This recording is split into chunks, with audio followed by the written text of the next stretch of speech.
बड़ी खबर इस बिल को लेकर आ रही है। जब बिल पेश किया जाएगा तो कांग्रेस की तरफ से इमरान मसूद पार्टी का पक्ष रखेंगे, ये खबर आ रही है। इमरान मसूद पार्टी बिल के बारे में क्या सोचती है? पक्ष की उम्मीदें एन फैक्टर से जुड़ी हुई थी, नीतीश नायडू फैक्टर, लेकिन वो उम्मीद टूटती हुई नजर आ रही है। इस वक्त हमारे साथ कांग्रेस पार्टी के सांसद इमरान मसूद। सर, आप लोगों की उम्मीद नीतीश कुमार चंद्रबाबू नायडू से जुड़ी हुई थी, लेकिन टीडीपी का दावा है तीन जो सबसे कंटेंशियस इशू थे वक्फ बाय यूजर, उसको उन्होंने प्रोस्पेक्टिव करा दिया। रेट्रोस्पेक्टिव उसका इंपैक्ट होगा नहीं, और कलेक्टर डिफाइनिंग अथॉरिटी नहीं होगा, डिटरमाइनिंग अथॉरिटी नहीं होगा। तो परेशानी कहां और क्यों?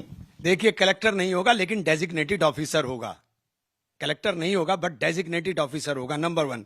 नंबर 2, ये इन्होंने संशोधन किया है, परंतु वक्फ संशोधन अधिनियम 2025 के प्रारंभ या उससे पूर्व उपयोगकर्ता द्वारा वक्फ के रूप में रजिस्ट्रीकृत संपत्तियों के उपयोगकर्ता द्वारा विद्यमान वक्फ इसके वक्फ संपत्ति के रूप में बना रहेगा, सिवाय कि संपत्ति पूर्णतः या भागतः विवादाग्रस्त या कोई सरकारी संपत्ति है।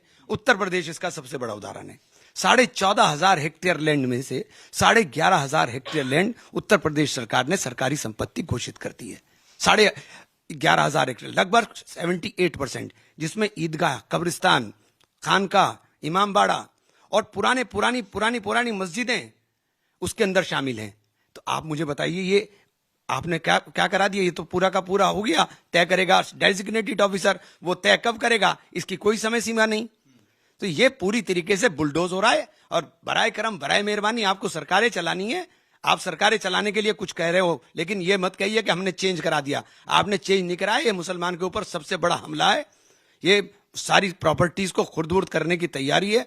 और ये संविधान की धारा 14, धारा 16, धारा 25, धारा 26 का सीधे ओवरलैपिंग उसके ऊपर हो रही है। बाबा साहब भीमराव अंबेडकर के संविधान का धज्जियां उड़ाने का काम किया जा रहा है। सरकार की तरफ से तर्क दिया जा रहा है कि जो भू माफिया है उनके खिलाफ कार्रवाई है, बाहुबली नेताओं के खिलाफ कार्रवाई है और मुसलमानों के हक में कार्रवाई है। बहुत कार्रवाई आप कर रहे हैं ना। आपने तो संज्ञेय अपराध था, पहले गैर जमानती था, आपने तो जमानती कर दिया। आपने तो लिमिटेशन एक्ट हटा दिया। अब ये प्रॉपर्टी के ऊपर कोई भी एडवर्स पोजीशन में चला जाए, आपने तो जो अपराधी है उस अपराधी को संरक्षण दे रहे हो।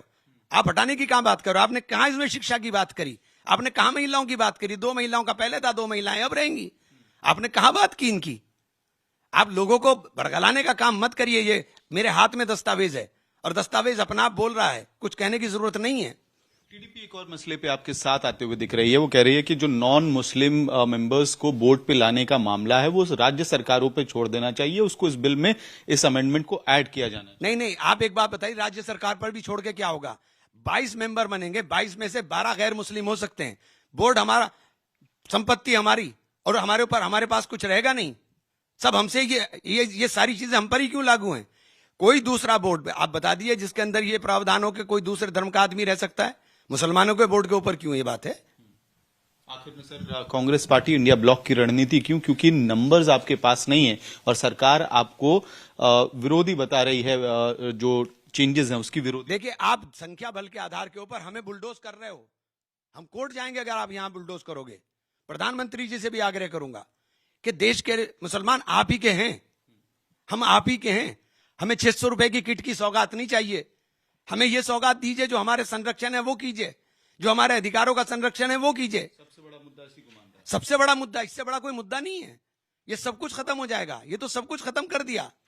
ठीक है, इमरान मसूद कह रहे हैं कि टीडीपी द्वारा और नीतीश कुमार द्वारा जो चेंजेस कराने का दावा किया जा रहा है वो मुसलमानों के हक और अधिकारों को सुरक्षित नहीं करेगा और विरोध उनकी तरफ से, इंडिया अलायंस की तरफ से जारी रहेगा। वीडियो सहयोगी मनीष बिधूड़ी के साथ मैं अमित भारद्वाज, दिल्ली, आज तक।